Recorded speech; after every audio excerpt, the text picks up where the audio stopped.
Welcome back to the OneFamily podcast, where we encourage and equip families for the marriage and parenting journey. Each week, we share practical insights and real-life encouragement to help you strengthen relationships, navigate challenges with confidence, and build a home where love and connection thrive. As a new school year begins, there seems to be countless things to do to prepare our kids for the year ahead.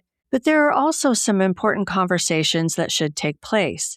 And one of the most important may be a conversation about friendships. Who are your children choosing to spend time with? Are they choosing friends who are a positive influence? Or are they being influenced in unhealthy ways? And perhaps, just as important, what kind of influence are they having on others? The beginning of a new school year is a natural time to talk about these questions. Kids are reconnecting with old friends, meeting new classmates, joining new teams and activities, and developing relationships that can have a significant influence on who they become. So today we're going to talk about something we believe is an important life skill for our kids to learn: how to choose friends wisely, and how to become the kind of friend who brings out the best in others too. One of the things we believed strongly as parents was that it wasn't appropriate to simply tell our boys who they could or couldn't be friends with. We believed our responsibility was to teach them how to recognize a good friend and, importantly, how to be a good friend. And this is where we found the book of Proverbs to be such a practical parenting resource. Proverbs is filled with wisdom about relationships, character, decision-making, and friendships. There were two verses in particular that we shared with our kids from the time they were in kindergarten, throughout their teenage years, and even into college. Proverbs 12:26 says, "The godly give good advice to their friends, the wicked lead them astray." And Proverbs 13:20 says, "Whoever spends time with wise people will become wise, but whoever makes friends with fools will suffer." Those verses became a part of our conversations over the years. But we simply didn't read the verses and say, well, there you go. Now you know how to choose friends. We talked about what they meant. What does a friend who gives good advice actually look like? How do you recognize someone who is wise? What does it mean to become wise by spending time with wise people? And what should you do when a friend encourages you to do something you know isn't right? These questions are important because our children need more than a list of rules. They need wisdom and discernment. As parents, we can say, don't be friends with that person, but eventually our children are going to make decisions without us. They're going to go to college, they're going to get jobs, they're going to enter into relationships, they're going to make decisions when we aren't standing beside them.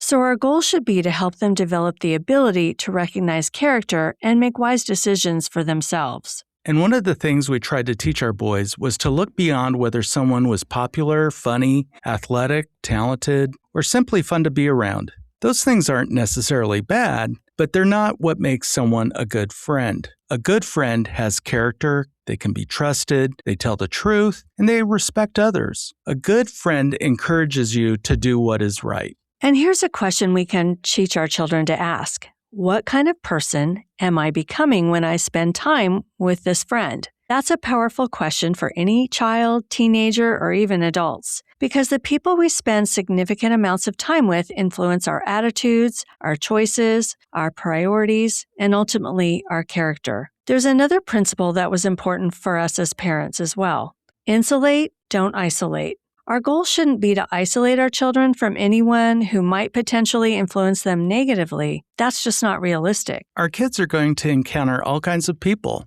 They're going to meet children from different families, different backgrounds and experiences. And they're going to encounter different values, different behaviors, different perspectives at school, maybe at sports or activities, camps, youth groups, and throughout the neighborhood. But that's a part of growing up. So rather than trying to create a bubble around our children, we wanted to help them develop the values, confidence, character, and wisdom that they needed to stand up to peer pressure and navigate relationships well. One practical way we did that was by being involved in our boys' lives. We weren't hovering or smothering, but when they made new friends, we'd invite those friends into our home to play or hang out, and we'd get to know their parents too. We drove carpools, we coached teams, we volunteered at school, we participated in activities alongside our boys. And those weren't ways of controlling every friendship. They just gave us an opportunity to know the people who were influencing our children.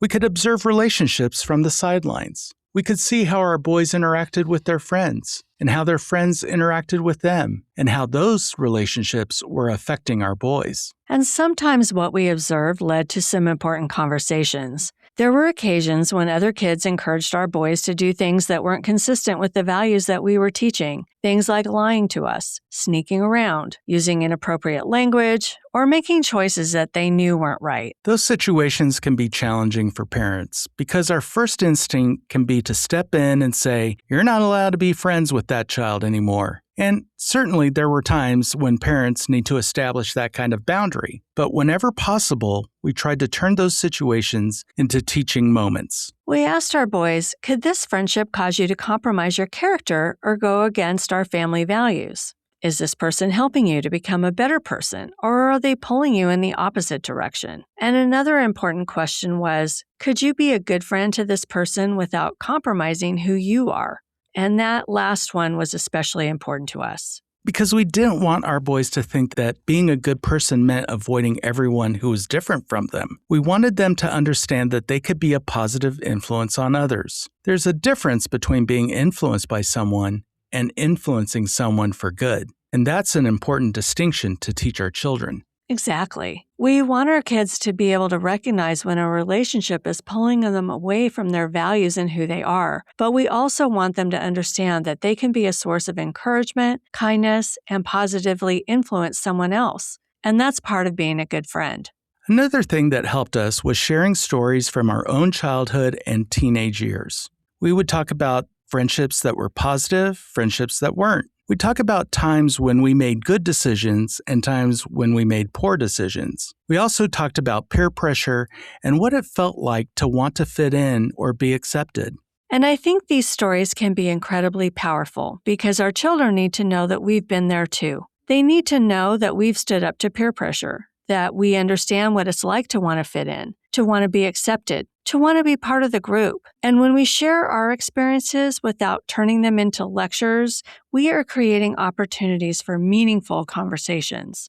So instead of saying, "Don't make the mistakes I made," we can say, "Here's what happened to me. Here's what I learned. What do you think you would do?"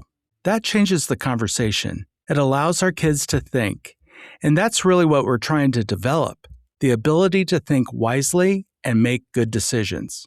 We wanted Trevor and Alex to become increasingly discerning about their relationships. We wanted them to understand that they could choose friends who would build them up rather than tear them down. And we also wanted them to understand that they had a responsibility to be that kind of friend as well. Now, we also want to be realistic. There were times, particularly when our boys were younger, when we needed to put boundaries around certain friendships. Children don't always have the maturity or the experience to recognize the consequences of their choices. And that's one of the responsibilities we have as parents. Sometimes we need to step in and protect our children. Sometimes we may need to limit the amount of time they spend with someone. Sometimes we might need to say, you're just not going to spend time with them outside of school. And sometimes the answer may simply be, this is not a friendship we're going to encourage. And that doesn't mean we're failing to teach our kids independence. It means we're recognizing that our kids need protection while they're developing wisdom. We stayed focused on our family identity, the character, the values, the attitudes,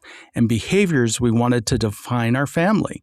We wanted our boys to know who they were, what our family stood for, and what kinds of behaviors were consistent or inconsistent with those values. There were a couple of difficult friendship lessons during the elementary school years for sure, and that required some parental intervention. But looking back, those lessons paid significant dividends during the teen years. Because as our boys got older, we couldn't and shouldn't be making every friendship decision for them. They needed to make those decisions, and we needed to trust the foundation that we had been building.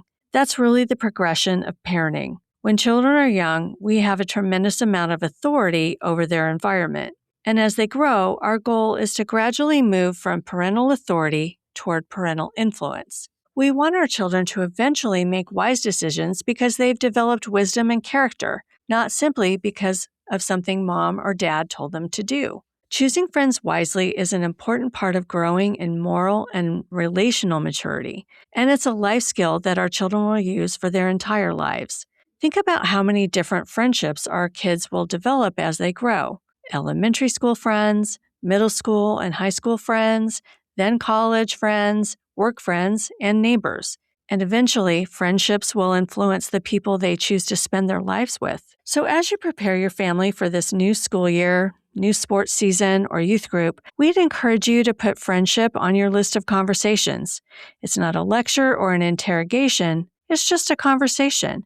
Maybe it's when you're driving your child to school, or maybe you're just having dinner together. Maybe you're sitting together before bed. Ask them, what do you think makes someone a good friend? And then really listen. And also ask them, what qualities do you look for in a friend? Who are some of the people who bring out the best in you? Have you ever had a friend encourage you to do something that you knew wasn't right? And then ask, what kind of friend do you want to be? That last question may be the most important because our goal isn't simply to protect our children from bad influences. Our goal is to help them become people who influence others for good too. And remember, those don't have to be one-time conversations because friendship is something you can talk about through every age and stage of childhood. These questions may change, though, as your children grow, but the principles remain. Our kids are surrounded every day by competing ideas, values, philosophies, and influences. We can't control all those influences, but we can give our children something far more valuable than control: wisdom and discernment. We can't choose our kids' friends forever, but we can teach them how to choose wisely. And we can teach them what good character looks like. We can help them recognize relationships that are building them up rather than bringing them down. And we can teach them to become the kind of friend who brings out the best in others. That's a skill that will bless them not only through their school years, but their entire lives. Thanks for joining us today on the OneFamily podcast. As you prepare your family for the new school year, we hope you'll make friendship one of those conversations you intentionally have with your children. Remember, strong families don't happen by accident. They're built intentionally, one conversation, one relationship, and one day at a time. If today's conversation was helpful, please share this episode with another parent who could benefit from it. We also want to mention that we have several upcoming online parenting classes designed to encourage and equip parents with practical tools they can begin applying right away. Starting September 1st, we're offering Parenting Toddlers for parents of children 18 months up to 5 years. This class focuses on navigating the early years with foundational tools and realistic expectations.